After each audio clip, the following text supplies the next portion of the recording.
Hello everyone, and welcome to your podcast. My name is Dennis, and I'll be your host today. And I'm Arif Yudayana. We're happy to have you with us. Today we're going to talk about a topic that has become an essential part of our daily life, the internet. That's right. Nowadays, it's hard to imagine life without the internet. From the moment we wake up until we go to bed, we use it for many different purposes. But have you ever wondered how much the internet has changed our lives? Absolutely, the internet has become one of the most important technologies in the modern world. It helps us communicate with people, study, work, shop, and entertain ourselves, all with just a smartphone or a computer. If we compare today world with the past, finding information has to require visiting the libraries and reading books for hours. Now, we simply type a few keywords into a search engine, and the information appears within seconds. Exactly. During the COVID-19 pandemic, the internet played a significant role in keeping education and business running. Students had online class, employees work from home, and many business continued to operate through online platforms. In your opinion, Arif, what is the biggest advantage of the internet for students? I believe the biggest advantage is easy access to knowledge. Students can find academic journals, ebooks, educational videos, and online courses anytime they need them. It also makes communication with lecturers and classmates much easier through messaging apps and video meetings. I completely agree. Besides education, the internet also gives opportunities to earn money. Many university students work as freelance, content creator, online sellers, or digital market while continuing their studies. That's true. The internet is no longer just a place for entertainment. If used wisely, it can also become a valuable source of income and professional development.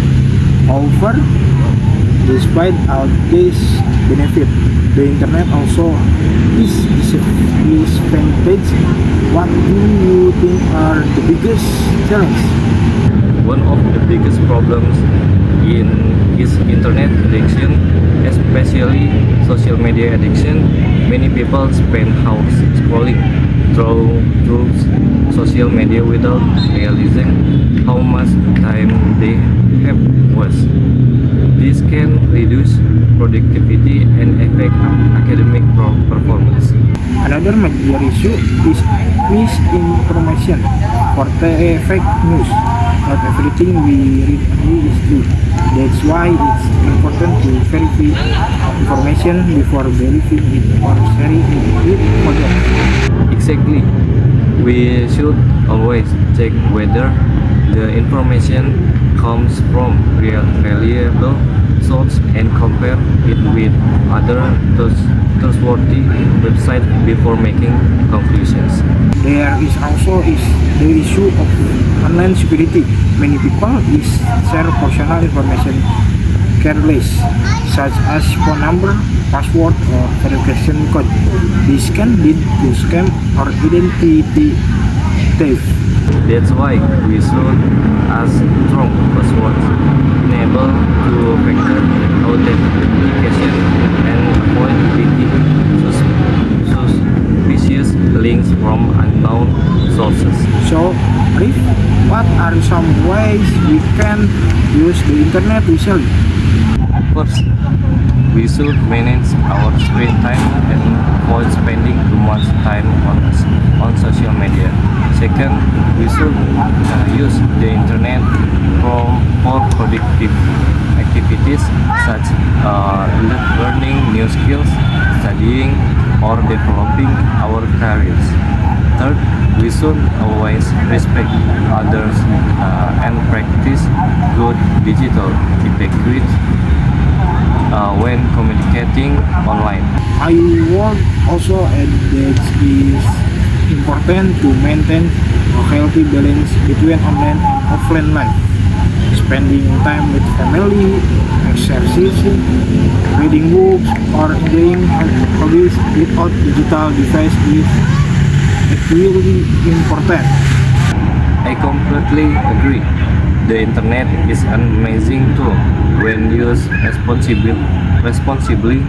However, excessive use can negatively affect our health, productivity, and even our relationship with other people. So, to summarize today's discussion, the internet offers many advantages. It makes communication easier, provides unlimited access to information, supports education and business, and create new career opportunities.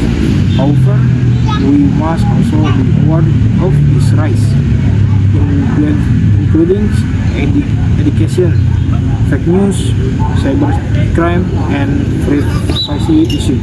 We hope this discussion encourages everyone to become smarter, safer, and more responsible internet users. Thank you so much for listening to our podcast. We hope you enjoy today's episode and learn something useful. See you in our next episode. Thank you for listening and have a wonderful day. Hello everyone, welcome to our podcast. I am Arif Widayana. And I'm Dennis. Today we're going to talk about steganography. Dennis, have you ever hidden a secret message before?